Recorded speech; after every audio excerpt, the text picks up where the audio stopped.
Graças à decisão de Vladimir Putin de invadir a Ucrânia, a Rússia está agora mais isolada do que nunca. A economia está sob enormes sanções e as empresas internacionais estão se retirando do país.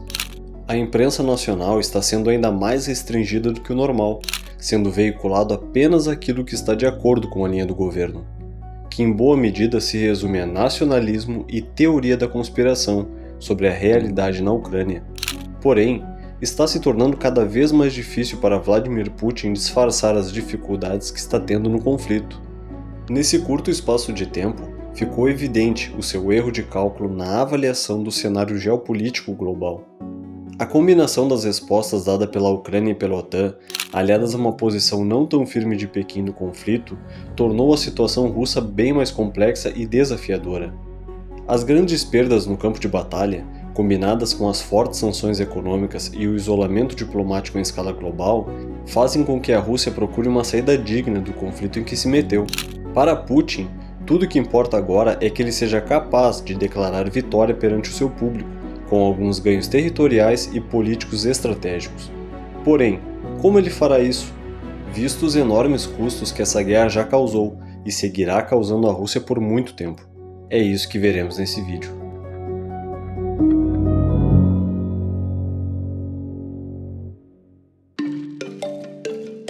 Sanções econômicas.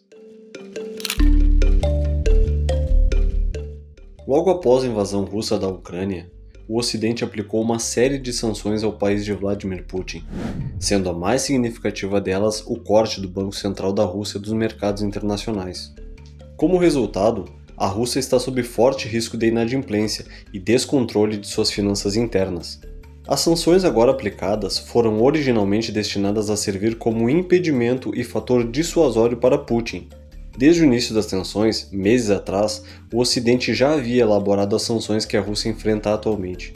Essas ameaças tinham por objetivo mostrar a Putin os grandes custos que ele teria se invadisse o país vizinho.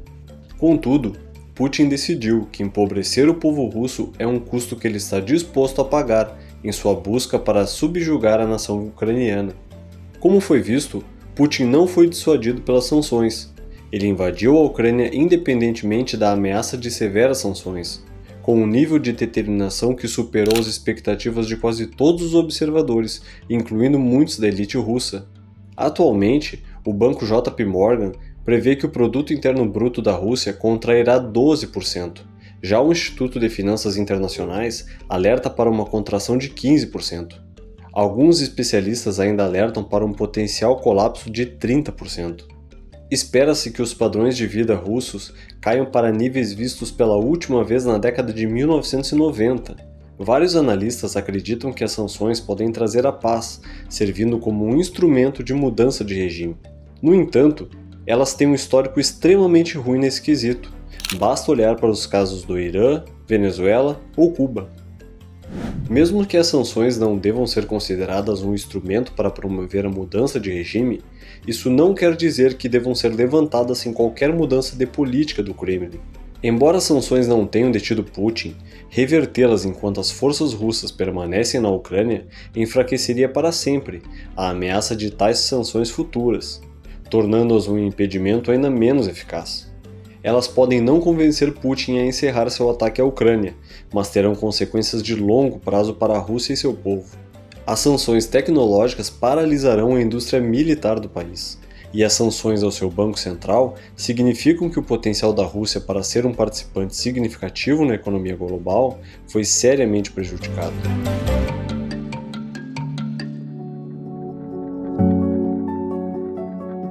Isolada, mas nem tanto. Apesar do isolamento econômico e político imposto pelos países ocidentais à Rússia, o país tem encontrado auxílio, principalmente na China. À medida que a economia russa vem sendo atingida por sanções, a China emerge como o principal ator com potencial para diminuir o impacto econômico causado por elas.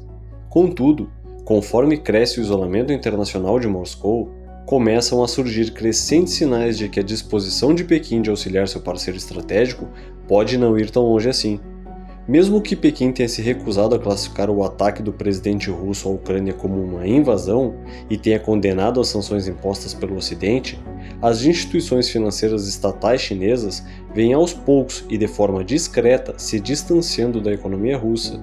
Essas medidas contêm um cuidadoso cálculo, pois demonstram um equilíbrio por parte de Pequim que busca fortalecer os laços com Moscou sem violar abertamente as sanções, algo que poderia dificultar seu acesso aos principais mercados de exportação ocidentais e ao sistema financeiro internacional centrado no dólar americano.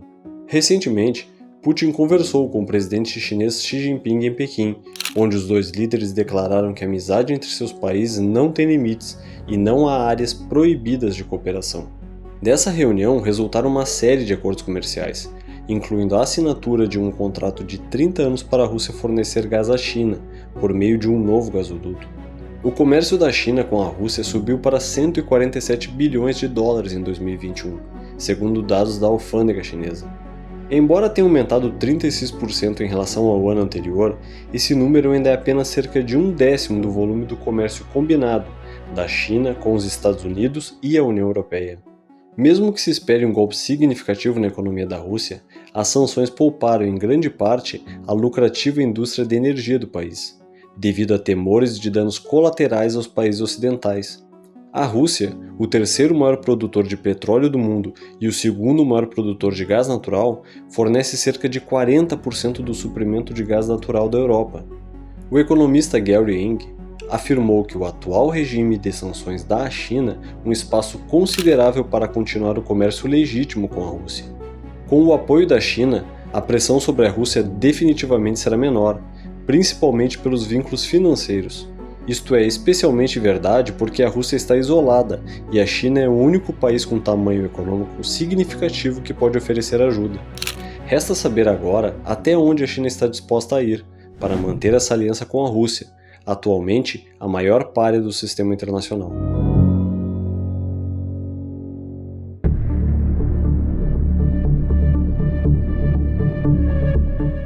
Perdas militares. Desde o início do conflito na Ucrânia, as baixas russas têm sido extremamente altas. É difícil obter informações precisas em uma zona de guerra, mas uma das estimativas mais confiáveis, a do Departamento de Defesa dos Estados Unidos, afirma que mais de 7.000 soldados russos foram mortos nas primeiras 3 semanas de combate, um número 3 vezes maior do que o total de militares americanos mortos em todos os 20 anos de combate no Afeganistão. Vários especialistas afirmam que essa taxa de baixas é insustentável para o exército russo e é muito prejudicial para o moral no campo de batalha. Há mais de 150.000 soldados russos envolvidos na guerra com a Ucrânia e cerca de 14 a 21.000 soldados estão feridos, um grande número que está contribuindo para o impasse no avanço das tropas. Além disso, a Rússia perdeu pelo menos 5 generais ao longo do conflito, em função das falhas de comunicação e falta de treinamento, que faz com que os vários oficiais graduados precisem estar no fronte para comunicar as ordens e coordenar as ações. Todos esses fatores, aliados a outros como o clima e a logística, têm prejudicado o moral das forças armadas russas. O plano inicial da invasão era uma marcha relâmpago destinada a conquistar Kiev. Porém, em poucos dias essa estratégia desmoronou. Desde então, os russos se ajustaram ao avanço mais gradual, apoiado por fogo de artilharia pesada, uma abordagem que lhes permitiu obter alguns ganhos territoriais notáveis. Mas esses avanços parecem ter sido interrompidos, pelo menos temporariamente. A Agência de Inteligência do Reino Unido avaliou que a ofensiva da Rússia está em grande parte paralisada em todas as frentes. Segundo a análise da maioria dos especialistas militares, a guerra deveria ter acontecido de outra forma, com larga vantagem para os russos. Em praticamente qualquer métrica quantificável de força militar, desde gastos com defesa até o tamanho das respectivas forças aéreas, as forças da Rússia superam em muito o número e as armas da Ucrânia. No início de fevereiro, o general Mark Milley, chefe do Estado-Maior Conjunto dos Estados Unidos, disse aos membros do Congresso que Kiev poderia cair dentro de 72 horas após uma invasão russa. Contudo, a história foi bem diferente. a Ucrânia tomou a decisão tática de trocar espaço por tempo, ou seja, retirar-se estrategicamente em vez de lutar por cada espaço do território, lutando contra os russos no local e no momento de sua escolha. Conforme os combates continuavam, a natureza da escolha ucraniana tornou-se mais clara. Em vez de entrar em batalhas de larga escala com russos em terreno aberto, onde as vantagens numéricas da Rússia seriam decisivas, os ucranianos decidiram se envolver em uma série de confrontos de menor escala. As forças ucranianas emboscaram unidades russas em vilas e cidades menores, pois a guerra urbana favorece os defensores, que podem usar seu conhecimento superior da geografia da cidade para se esconder e realizar emboscadas. Dessa forma, eles atacaram unidades russas isoladas e expostas, que viajavam em estradas abertas, o que os torna alvos fáceis. Eles atacaram repetidamente linhas de suprimento mal protegidas, com o objetivo de negar aos russos materiais fundamentais, como combustível. A estratégia defensiva ucraniana não impediu totalmente o avanço da Rússia, mas o retardou até quase parar. O mapa com os ganhos de território do dia 22 de março mostra que as forças russas mal avançaram de suas posições do dia 9 de março, por exemplo, um reflexo do sucesso ucraniano até agora. Desde o início, os avanços russos vieram principalmente do sul, onde eles continuam a sitiar a cidade portuária de Mariupol. Seu objetivo atual parece ser fazer o mesmo com Kiev, no norte, cortando-a de alimentos e água e bombardeando com a artilharia. Em teoria, isso é algo que suas forças militares muito superiores deveriam ser capazes de realizar. Contudo, os ucranianos têm conseguido impedir a Rússia de cercar sua capital e podem até mesmo empurrar as forças russas de volta. Para entender as razões que fizeram a guerra tomar uma direção tão surpreendente, podemos examinar alguns dos problemas do lado russo. Eles começaram com o próprio Putin. Segundo jornalistas com fontes no Kremlin, o plano inicial de invasão teria sido elaborado em segredo por um punhado de seus principais conselheiros militares e de inteligência. Esse plano refletia a crença aparentemente sincera de Putin de que a Ucrânia era um país falso e que eles poderiam conseguir uma mudança de regime com resistência limitada. Segundo Michael Kaufman, do CNA, ele realmente pensou que isso seria uma operação militar especial. Ela seria realizada em poucos dias e não seria uma guerra real. Isso pode ser visto na estrutura da ofensiva inicial. Em vez de um avanço metódico caracterizado por armas combinadas, tanques russos e paraquedistas de elite foram enviados para Kiev com pouco apoio. Esse tipo de avanço rápido poderia ter funcionado se tivesse enfrentado resistência simbólica, como o que se viu na Crimeia em 2014. Mas nesse caso, ele abriu as forças russas para contra-ataques ucranianos muito fortes. Uma vez que a estratégia inicial falhou, os generais russos tiveram que desenvolver uma alternativa. Isso resultou em bombardeios maciços de artilharia e tentativas de cercar e sitiar as principais cidades da Ucrânia, uma medida mais eficaz e mais brutal, principalmente para a população civil. Contudo, os fracassos iniciais russos deram à Ucrânia tempo crucial para se entrincheirar e receber suprimentos externos das forças da OTAN, fortalecendo suas defesas. Além desse quesito, um dos maiores e mais notáveis problemas tem sido a logística precária. As imagens mais famosas disso foram veículos blindados russos estacionados nas estradas ucranianas, aparentemente sem gasolina e incapazes de avançar. Mas há toda uma série de itens, desde falta de comunicações seguras até pneus inadequados. Isso vem provando o quanto as forças russas estão subequipadas e mal fornecidas. Michael Kaufman afirma que parte do motivo é a falta de preparação adequada. Os militares russos simplesmente não estavam organizados para esse tipo de guerra, ou seja, a conquista do segundo maior país da Europa em área. Problemas logísticos também parecem ser um fator importante em uma das maiores e mais importantes surpresas da guerra: a chocante ausência da Força Aérea Russa. Até agora, a Rússia tem lutado para estabelecer a superioridade aérea, apesar de sua enorme superioridade numérica. De acordo com os dados pré-invasão do Instituto Internacional de Estudos Estratégicos, as forças aeroespaciais da Rússia incluem 1.172 aeronaves de asa fixa, a Ucrânia tem 124. No entanto, os aviões ucranianos ainda estão voando e suas defesas antiaéreas permanecem ativas. Como resultado, os militares ucranianos conseguiram usar o poder aéreo contra os atacantes russos, incluindo a implantação de drones TB2 contra as colunas blindadas russas, com efeitos devastadores. Fim da linha. Apesar de todas as dificuldades russas desde o início do conflito, a guerra é imprevisível. Várias coisas, desde reforços russos até um maior desdobramento de sua força aérea, ou então a queda da sitiada Mariupol, poderia dar nova vida à ofensiva russa. Mas mesmo que a Rússia comece a ter um desempenho melhor no campo de batalha, seu objetivo inicial, uma Ucrânia que se torne inteiramente subjugada à Rússia, parece cada vez mais fora de alcance.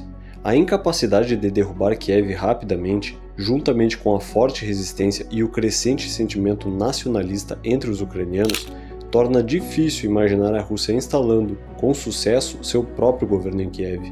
Segundo Olga Oliker, da Universidade Johns Hopkins, não importa quanto poder de fogo militar eles coloquem, eles não serão capazes de alcançar a mudança de regime ou alguns de seus objetivos mais grandiosos. Isso não significa que a campanha russa será um fracasso total.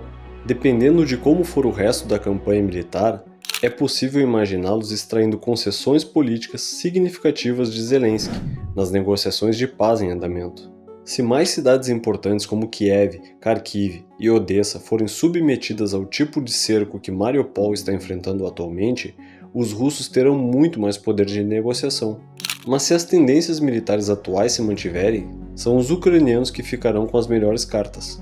É difícil dizer como serão essas negociações, mas o fato de um fim negociado para a guerra parecer mais provável do que a vitória total da Rússia reflete o sucesso da defesa da Ucrânia até o momento.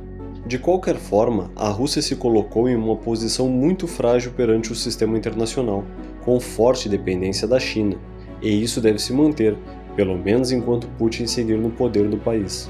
As consequências geopolíticas desencadeadas por essa invasão serão sentidas por décadas, alterando todo o arranjo de poder global.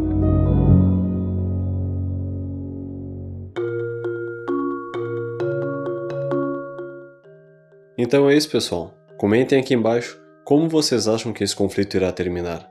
Não esqueçam do like e de compartilhar com um amigo. Muito obrigado!